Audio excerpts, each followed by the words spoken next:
Good day, folks. It's official. Australia is suffering under the laziest, most clueless, and downright useless government in the country's history. And no, that's not just hyperbole, that's putting it mildly. Every single day, we are bombarded with new evidence of just how utterly incompetent Labor and their Greens and Teal mates are. The damage they are doing to our economy, our global standing, and our way of life is nothing short of catastrophic. But hey, don't take my word for it. Just look at the mess they've created. But before we dive headfirst into this absolute train wreck, if you're bloody over the never-ending political circus, why not snag one of our exclusive Albo Says Relax t-shirts? Click the link in the description. Let's start with a cracker. Remember that $750 million NBN upgrade that was supposed to boost thousands of homes and businesses and inject billions into the economy? Yeah, well, turns out it's only managed to bring in an extra 100 customers. Yep, you heard that right. $750 million for a handful of people to get slightly better internet. Bloody well done, Labor. And that's just the beginning. Then there's the so-called Housing Australia Future Fund, Labor's grand $10 billion scheme that, after 3 years, has somehow managed to build a grand total of, wait for it, 0 homes. That's right, folks. Not one. Zip. Nada. But don't worry, the bureaucrats running it have been paid handsomely. No wonder Aussies are struggling to afford rent while these jokers sit around patting themselves on the back. And just when you think it couldn't get worse, it does. We now know electricity prices are set to skyrocket again, with regulated prices expected to climb by another $200 a year in some parts of the country. So much for that $275 power bill cut we were all promised before the election, huh? That promise has been broken so many times, it might as well be printed on toilet paper. In reality, power bills have gone up by a whopping $1,300. No wonder Peter Dutton reckons it's time to sack Chris Bowen. Honestly, how is this bloke still in a job?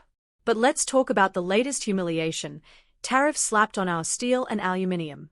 How did Penny Wong, our supposed foreign minister, find out about it? Through the bloody media.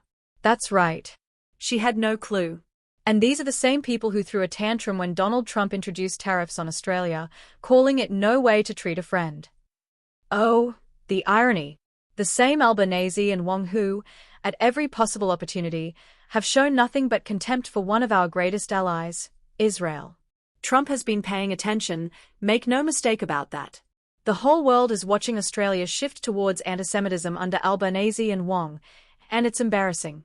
But instead of taking responsibility for their diplomatic disasters, Labor would rather blame Trump, completely ignoring the fact that their own energy policies have made steel and aluminium production economically unviable. A letter in The Australian summed it up perfectly. The biggest tariffs on Australian steel and aluminium didn't come from Trump. They came from Albanese and Bowen. Their idiotic energy policies drove prices through the roof, forced taxpayers to fork out billions in subsidies to keep manufacturers afloat, and handed Trump the perfect excuse to hit us with tariffs. Well done, geniuses. And speaking of absolute disasters, let's talk about the Teals. These so-called community independents keep trying to convince Australians that they aren't a political party. Yeah, right. Who's funding them? Who's pulling the strings? None other than Simon Holmes à Court, a bloke even the ABC struggles to take seriously. The Teals are just another Labor Greens hybrid dressed up as something new, and their policies are just as economically destructive. Now, before we wrap up, let's have a real talk about hypocrisy. You've probably seen the so-called pro-Palestinian protests taking over streets and universities across the West. The same radicals screaming about genocide in Gaza are the ones completely ignoring actual genocide happening right now. In Africa, Christians are being slaughtered in the thousands. In Syria, Alawites and Christians are being rounded up and butchered. Where are the marches for them? Where are the uni students with their megaphones, demanding justice? Nowhere. Because it doesn't fit their twisted political narrative.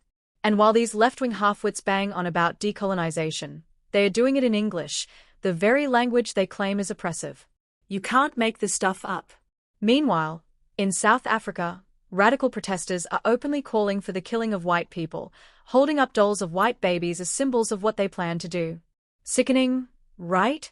But nah, let's focus on demonizing Israel instead. This is the kind of madness we are dealing with, and it's only getting worse. The The sooner we get rid of these clowns and bring back a coalition government that actually understands economics, energy, and international relations, the better. Because right now, Labour, the Greens, and the Teals are turning this country into an absolute basket case. That's it for today, folks. If you reckon Australian politics is just one train wreck after another, hit that like button and subscribe for more. And if you want to wear your frustration on your sleeve, literally, check out our exclusive Albo Says Relax t-shirt, available for just $16 for the next 24 hours. After that, it's $23, so don't faff about. Grab yours now, links in the description. Let me know what you think in the comments. Do you reckon this is the worst government we've ever had? Or am I being too kind? See you next time.